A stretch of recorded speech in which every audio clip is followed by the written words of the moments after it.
Hello students. पिछला हमारे जो 2 वीडियो हुए हैं उसमें हमने ऑपरेटर्स के बारे में पढ़ा है। ठीक है, अभी भी हम आगे ऑपरेटर्स के बारे में पढ़ेंगे, लेकिन अभी तक हम जो डिस्कस कर चुके हैं वो है लीनियर ऑपरेटर। लीनियर ऑपरेटर में हम एडिटिव ऑपरेटर और सब्ट्रैक्टिव ऑपरेटर, इसमें फिर मल्टीप्लिकेटिव ऑपरेटर भी हम देख चुके हैं, और उसमें यूनिट ऑपरेटर और नल ऑपरेटर के बारे में भी हम बात कर चुके हैं।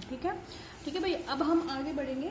मतलब आगे के ऑपरेटर्स हैं आपके, उन पे बढ़ने से पहले क्वांटम मैकेनिक्स में जो मेन इंपॉर्टेंट लीनियर ऑपरेटर्स काम में लिए जाते हैं, मैं उनकी बात कर रही हूँ। ठीक है, तो आज मतलब है तो ऑपरेटर्स तो हमारे आगे भी चलेंगे भाई, लेकिन उनको पढ़ने से पहले कुछ क्वांटम मैकेनिक्स में जो इम्पॉर्टेंट ऑपरेटर्स काम में लिए जाते हैं मैं उनके बारे में बता देती हूँ आपको कि किसको किस तरीके से शो किया जाता है ना। देखें, क्वांटम यांत्रिकी में कुछ रैखिक संकारक, ठीक है, सम लीनियर ऑपरेटर्स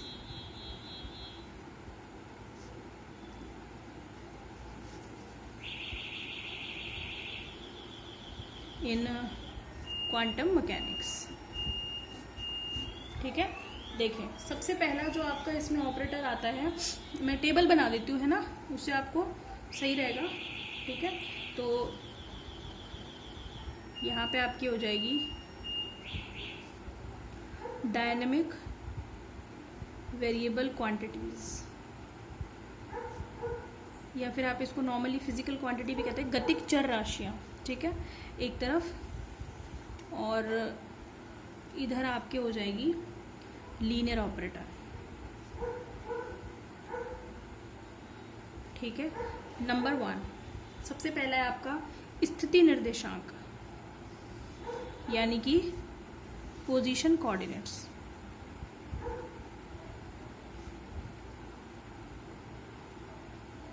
कौन कौन से? X, Y, z. ठीक है, इनको ऑपरेटर फॉर्म में शो किया जाता है, ठीक है, लीनियर ऑपरेटर फॉर्म में, तो वो एक्स वाई जेड से ही शो कर देते हैं, या फिर इनके ऊपर एक्स कैप, वाई कैप या जेड कैप लगा देते हैं। ठीक है, तो position coordinate x Y z जो हैं, उनके जो ऑपरेटर होते हैं वो खुद होते हैं, उनके ऊपर बस कैप से शो कर देते हैं। समझ में आ गई बात आपको? नंबर 2 है आपका पोजीशन वेक्टर। पोजीशन, अब ले रही हूँ मैं वेक्टर, पहले तो अलग अलग कोऑर्डिनेट, पोजीशन वेक्टर में 3 कोऑर्डिनेट होता है, एक्स वाई जेड, तो एक्स वाई जेड को किन ऑपरेटर से दिखाएंगे वो मैंने आपको शो कर दिया। ठीक है, अच्छा, ये जो x cap, y cap, z cap है, इनको सिंपली एक्स वाई या जेड भी लिखा जा सकता है ऑपरेटर फॉर्म में भी, मतलब कैप भी नहीं लगाओगे तो भी कोई दिक्कत नहीं है। ठीक है, तो इनको x cap, y cap, z cap को आप वो ना समझे जो हम अब तक यूनिट वेक्टर पढ़ते आए हैं तीनों एक्सेस के अलॉन्ग में, तो इसको वो ना समझे आप कि X Y Z unit vector हैं along X Y Z axes. ठीक है भाई, वो नहीं है ये। तो पोजीशन वेक्टर किससे शो करते हैं? इसको आर वेक्टर से। इसको किस तरीके से दिखाएंगे? अगर हम इसका ऑपरेटर फॉर्म दिखाएंगे तो उसको दिखाएंगे हम आर कैप से। समझ में आ गई बात आपको? ठीक है, तो आगे जाकर के ये आपको खुद से इतने अच्छे से याद हो जाएंगे, तो ये टेबल आपको देखने की भी जरूरत नहीं पड़ेगी फिलहाल, लेकिन आपके लिए चीजें नहीं है तो अभी आपको देखने की जरूरत पड़ेगी इनको। ठीक है, नंबर 3 है आपका कंपोनेंट्स ऑफ मोमेंटम,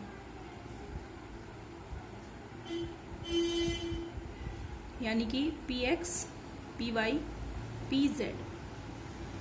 ठीक है, तीनों का एक साथ ही बता रही हूँ, यानी कि मोमेंटम में तीन कंपोनेंट होंगे, एक्स के अलॉन्ग पी एक्स, वाई के अलॉन्ग पी वाई और जेड के अलॉन्ग पी जेड। तो उनको ऑपरेटर फॉर्म में कैसे शो करते हैं, उनको दिखाने का तरीका होता है माइनस आयोटा एच कट और डेल बाई डेल एक्स। ये तो किसके लिए है? पी एक्स के लिए, कॉमा पी वाई के लिए कैसे होगा?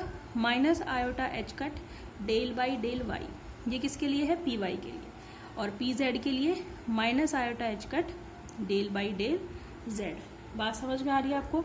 तो अगर मोमेंटम के कंपोनेंट्स हैं तो उनको किस तरीके से दिखाया जाता है? माइनस आई, अब जो भी कंपोनेंट है, एक्स है, वाई है, जेड है, तो उसी के अलॉन्ग आपको डिफरेंशिएशन से शो करना है del by del x, del by del y, del by del z. बाकी माइनस आयोटा एच कट तो सब में आएगा, ये आपको ध्यान रखना है। समझ में आ गई बात? तो ये ऑपरेटर्स को शो करने का तरीका है कि कोई भी फिजिकल क्वांटिटी है तो उसको ऑपरेटर फॉर्म में कैसे शो करते हैं। ठीक है, और देखिए आगे नंबर 4 है मोमेंटम वेक्टर, पी वेक्टर। यानी कि संवेग सदिश। संवेग सदिश में क्या होगा भाई, उसमें तीनों चीजें होंगी, मतलब एक्स भी वाई भी जेड भी, यानी कि मोमेंटम का x component plus y component plus z. P vector को आप कैसे लिखोगे, पी वेक्टर को, इसको मैं पहले रफ में बता दूं, फिर मैं सीधा यहाँ पे टेबल में रख दूंगी। ठीक है, ठीक है, देखिए कोई भी पी वेक्टर होता है तो उसको आप कैसे दिखाओगे, आई cap P x plus J cap p Y plus K cap p Z, ऐसे ही दिखाओगे, है ना। अगर मुझे इसका ऑपरेटर फॉर्म बताना है तो मैं p x P y P z के ऑपरेटर फॉर्म जानती हूँ, उनको रख दूंगी यहाँ पे, तो मेरे को पता चल जाएगा कि पी वेक्टर को ऑपरेटर फॉर्म में कैसे लिखते हैं। ठीक है, आई कैप तो आई कैप ही रहेगा, इसको नहीं छेड़ते हैं अपन, लेकिन minus iota H cut del by del x, ये तो हम किसको कहते हैं, अगर मुझे इसका ऑपरेटर फॉर्म पता करना है तो मुझे इनके ऑपरेटर फॉर्म पता करने पड़ेंगे, इसके इसके और इसके, वो मैं जानती हूँ पहले से।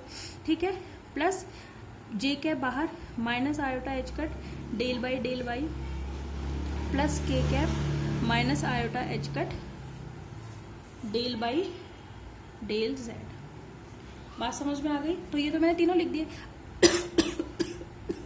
अब देखो माइनस आयोटा एच कट को बाहर ले लो, अंदर क्या बचेगा, I del by del X plus J del by del Y plus K cap del by del. ये क्या है भाई, ये ग्रेडियंट ऑपरेटर है, हम जानते हैं ना इसको, ग्रेडियंट ऑपरेटर है।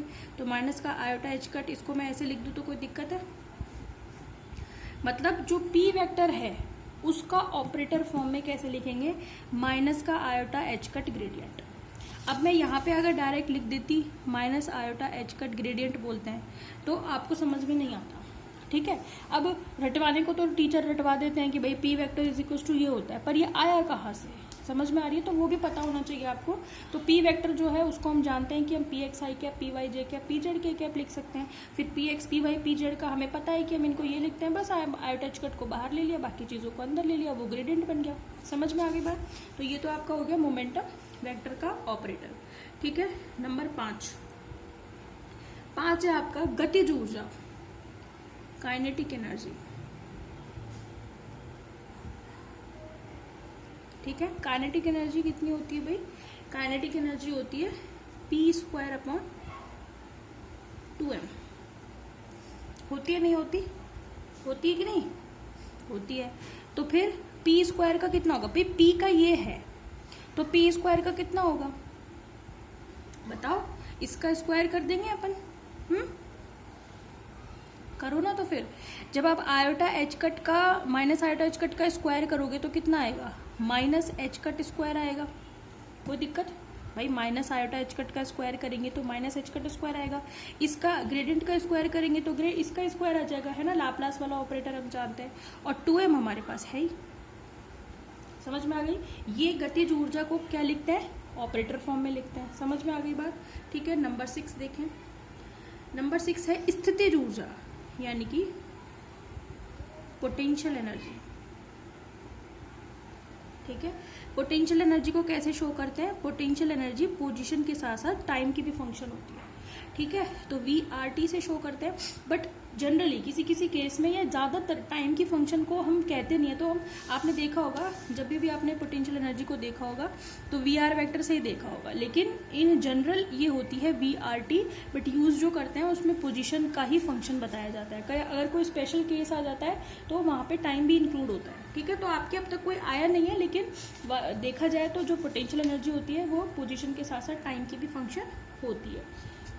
ठीक है, तो इसका जो ऑपरेटर फॉर्म है, इसका कोई स्पेशल ऑपरेटर फॉर्म नहीं है, ये खुद ही होता है। मतलब अगर V अगर आ जाए तो उसको ऑपरेटर में V ही लिख देते हैं। ठीक है, ऐसा कुछ अलग से है नहीं इसका। नंबर 7 टोटल एनर्जी, जैसे हमने स्थितिज का निकाल लिया, गतिज का निकाल लिया, अब बात करेंगे हम कुल ऊर्जा या फिर हम टोटल एनर्जी।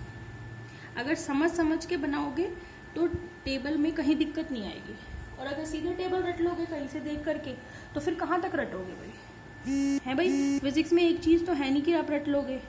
टोटल एनर्जी का मतलब है kinetic energy plus potential energy, यानी कि टोटल एनर्जी को मैं शो कर देती हूँ E से। ठीक है, और इसको क्या कहते हैं, काइनेटिक प्लस पोटेंशियल, मतलब P square upon 2m plus VRT। समझ में आ गई बात आपको। अब इसका तो हम दोनों को जोड़ दो, दोनों ऑपरेटर्स को जोड़ दो तो वो टोटल एनर्जी का हो जाएगा। ठीक है, यानी कि minus h cut square upon 2m delta two plus v r t, ये किसकी ऑपरेटर फॉर्म हो गई?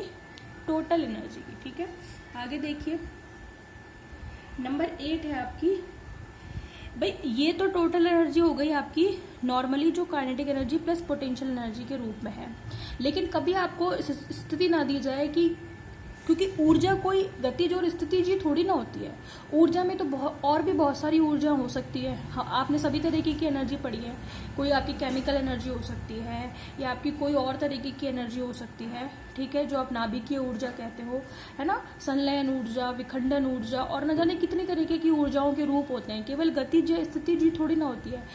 एक तरीके से ये जो टोटल एनर्जी है ना, इसको अगर हम मैकेनिकल एनर्जी कहें तो ज्यादा अच्छा रहेगा। समझ में आ रही है? तो हमें पता है कि हमने पढ़ा हुआ है मैकेनिक्स में, जब हमने फर्स्ट ईयर में पढ़ा था तो हमने कहा था कि काइनेटिक एनर्जी और पोटेंशियल एनर्जी का टोटल मैकेनिकल एनर्जी कहलाता है। तो अगर आपसे सिंपली टोटल एनर्जी पूछ रहा है तो आप गतिज और स्थितिज के रूप में इस तरीके से बताएंगे। तो गतिज और स्थितिज का जो टोटल है वो एक्चुअली मैकेनिकल एनर्जी है। लेकिन अगर आपसे कोई पूछे एनर्जी का ऑपरेटर फॉर्म क्या होगा, सिर्फ एनर्जी, उसमें सिर्फ एनर्जी है, ठीक है। अब नहीं पता कि इसमें घटक किस किस के हैं, मतलब कौन कौन सी एनर्जी है इसमें नहीं पता, लेकिन काइनेटिक प्लस पोटेंशियल क्या कहलाती है? मैकेनिकल एनर्जी, और उसी को टोटल एनर्जी भी कह देते हैं, ठीक है। तो एनर्जी का ऑपरेटर फॉर्म जो होगा वो होगा iota H cut del by del t. Confuse होने की जरूरत नहीं है, अभी सिर्फ जितना कह रही हूँ, जितना समझा रही हूँ, केवल उतना समझो, अपने आप डिफरेंस समझ जाओगे आगे जाकर के, कहीं कोई दिक्कत नहीं आएगी।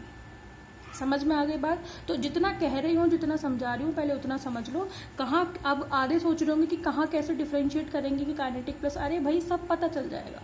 क्वेश्चन जैसा भी होगा उस हिसाब से आपको सारी कंडीशन दी हुई होंगी, आपको सब पता चल जाएगा, घबराने की बिल्कुल भी जरूरत नहीं है। अभी सिर्फ इतना समझ लो, टोटल एनर्जी या मैकेनिकल एनर्जी है उसको काइनेटिक प्लस पोटेंशियल के रूप में ऐसे बताएंगे, स्पेशल काइनेटिक दे दिए तो ऐसे बताएंगे, स्पेशल पोटेंशियल दे दिया तो ऐसे बताएंगे, और अगर सिर्फ एनर्जी कही है उसने तो हम इसका यूज करेंगे। बात समझ में आ गई? ठीक है, आगे देखिए, आगे आपके पास कोणीय संवेग के घटक, ठीक है, यानी कि कंपोनेंट्स ऑफ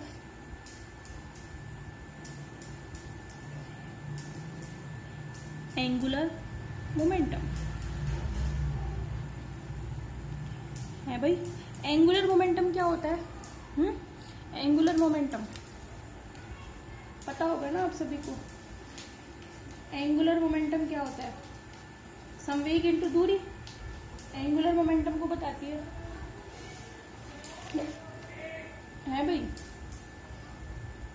देखिए, रफ पन्ना ढूंढ रही हूँ, कोई पन्ना मिल जाए तो। देखें, मैं बात कर रही हूँ एंगुलर मोमेंटम की। एंगुलर मोमेंटम को आप कैसे बताते हो? आर क्रॉस पी, यानी कि मोमेंटम नॉर्मली इंटू डिस्टेंस से मल्टीप्लाई कर देते हो, मतलब अगर सदिश फॉर्म में दिखाना चाहते हो तो क्रॉस प्रोडक्ट करते हो, ठीक है। क्रॉस प्रोडक्ट तो आपने सॉल्व भी किया हुआ है ना, आई जे के, फिर भी मैं खोल खोल के बता रही हूँ। एक्स है ना, वाई जेड, और पी को आप क्या कहते हो? पी को आप कहते हो p x, P y, P z, component लिख दिए मैंने, है ना। सॉल्व करोगे इसको तो क्या आएगा? Y P Z minus Z P Y minus J cap, फिर क्या आएगा आपका? X P Z minus Z P X, और के कैप आपका कितना आएगा? X P Y minus Y P X, ये आएगा। तो ये क्या है? ये एल एक्स है, ये क्या है? ये एल वाई है। एक्चुअली एल वाई क्या है? Z P x minus x P Z, है ना, इसको आप अंडर एडजस्ट कर लेना। और थर्ड कंपोनेंट ये क्या है आपका? L Z. समझ में आ गई? तो आपसे कोई पूछे एल एक्स कितना है, तो ये रहा वाई पी जेड माइनस, मतलब एल एक्स मतलब एंगुलर मोमेंटम का एक्स कॉम्पोनेंट, एल वाई मतलब एंगुलर मोमेंटम का वाई कॉम्पोनेंट, एल जेड मतलब एंगुलर मोमेंटम का जेड कॉम्पोनेंट। तो आपसे यही पूछा है कि कॉम्पोनेंट्स ऑफ एंगुलर मोमेंटम, यानी कि l x, l y, l z को ऑपरेटर फॉर्म में कैसे लिखेंगे, है ना। तो उसको कैसे लिखेंगे? जो एल एक्स कैप है ना, उसको आप कैसे लिखोगे? देखो जरा, ये है आपका एल एक्स। एल एक्स कितना है? Y P Z minus Z P y है, समझ में आ गई? तो कैसे लिखोगे? y तो y है, हमने अभी बताया y जो है उसको ऑपरेटर फॉर्म में y ही लिखते हैं, ठीक है, कोई दिक्कत नहीं है। pz का क्या बताया अभी मैंने, ये रहा minus iota H cut del by del z से लिखते हैं, तो लिख दो ना, जो बताया है उसको यूज तो करो। माइनस का iota H cut del by del z, minus z को जेड लिखते हैं और इसको minus iota H cut del by del y लिखते हैं। Iota minus iota H cut common ले लो, अंदर कितना बचेगा, y del by del z minus z del by del y. बस ये कहते हैं एलएक्स को ऑपरेटर फॉर्म में। बात समझ में आ गई? तो डिराइव भी बता रही हूँ आपको कि कैसे होगा, बाकी पेपर में नहीं पूछा जाता है ये, लेकिन पता होना चाहिए आप सभी को, ठीक है। तो क्या आएगा एलएक्स का, minus iota H cut y del by del z minus z del by del y. समझ में आ गई बात? एल वाई को कैसे लिखोगे और एल जेड को कैसे लिखोगे, लिखना आप सभी, ठीक है, खुद ट्राई करना ऑपरेटर फॉर्म में कैसे लिखेंगे। नेक्स्ट है आपका कोणीय संवेग यानी कि एंगुलर मोमेंटम, एल वेक्टर जिसमें तीनों होंगे, ठीक है, तो उसको कैसे लिखेंगे, उसको लिखते हैं minus iota H cut r cross gradient. अब ये कैसे आया वो उसको आप खुद डिकोड करेंगे कि ये कैसे आया। समझ में आ गई? तो आपका होमवर्क क्या है, एल वाई और एल जेड का पता लगाना और एल वेक्टर को क्यों मैंने ऐसे लिखा है ये पता लगाना। जिसने ये आज का वीडियो ध्यान से देखा है, सारी टेबल्स को ध्यान से देखा है कैसे कौन सी बनी है, वो अपने आप समझ जाएगा, क्योंकि मैंने डिराइव करना भी बताया है कि कौन सा ऑपरेटर को कैसे करते हैं और क्यों करते हैं। समझ में आ गई? आज इतना ही रखते हैं, कल हम बाकी के जो ऑपरेटर्स हैं, एडजॉइंट ऑपरेटर है, ऑपरेटर को फंक्शन फॉर्म में बताएंगे, हर्मिटियन ऑपरेटर है ना, तो कुछ और नए ऑपरेटर्स के बारे में पढ़ेंगे। आज के लिए सिर्फ इतना ही, ठीक है, ओके, थैंक यू।